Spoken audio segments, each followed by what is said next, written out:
No matter what sport you're involved in, I need you to always keep in mind that muscular balance is the most important component to being fast, having good endurance, and minimizing your risk of injuries. Let's take a deep look into this subject. No matter what sport you're involved with, I need you to break the body down into three dimensions of movement rather, and I want you to think about it this way. Break the body into the left and the right side. I want you to also partition the body off the front and the back.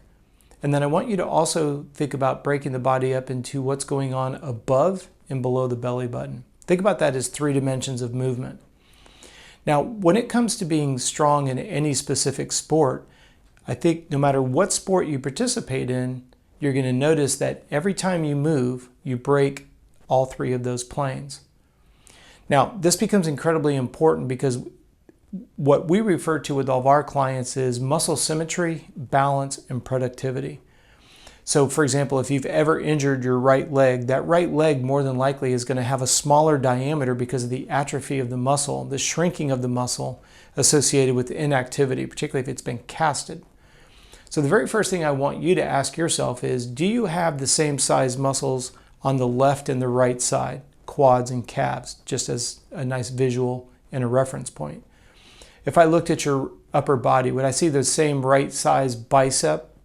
Would it be matching the left side? Do you have good balance between your chest and your back, that ability to push and pull? Do you have the ability, does your lower body match the strength of your upper body? Obviously the lower body, because of the size of the muscles, tend to be stronger as kind of a body part. But I'm just saying, are you a weakling upstairs relative to your legs or vice versa? The reason why that's so incredibly important is as you move in three dimensions of movement on the human body, you're always going to be favoring the more dominant side. So if we get muscle symmetry, you're going to be more efficient at moving forward. You're going to be more efficient at accelerating, decelerating, pivoting, and reaccelerating for the ball and stick sports that are out there. If you're thinking about something like swimming, you want to make sure that you're not always one side dominant, because if you're in an open water environment, you're going to find yourself swimming off course. When you're looking at swimming, the ability to have good, strong upper body and lower body keeps you from swimming in a zigzag type of a position. It requires a lot of core strength. If I'm riding a bicycle, three dimensions to be able to keep the bike upright, to be able to corner, stand up out of the saddle, it all requires three dimensions of movement.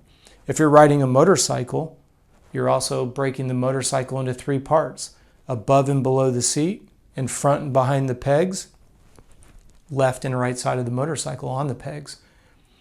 The last thing you want to do is go out and get strong and be essentially opposing the three dimensions of movement that what your sport is requiring of you. This is just going to create a dysfunction of biomechanics, which ultimately leads to injury, unfortunately. So when we talk about muscle symmetry, it plays a significant role in your strength, and then that strength contributes to your biomechanics relevant to your sport. So if you want to have higher top end speeds, if you want to have better endurance, if you want to avoid that dreaded the latter half of the race, slowing down, if you want to offset that, you've got to get strong and make sure you're able to do it in all three planes of movement. You'll be absolutely amazed at the results when you do that. If you happen to have any questions about this or any other video that we've put out, please do me a favor. Feel free to send me an email, contact@coachrobb.com. And if you're new to the channel, first and foremost, thank you for giving me this much time of your day. Please do me a favor, like, subscribe, and turn on the notifications, because we put out a video every day answering your questions, and we look forward to seeing you tomorrow.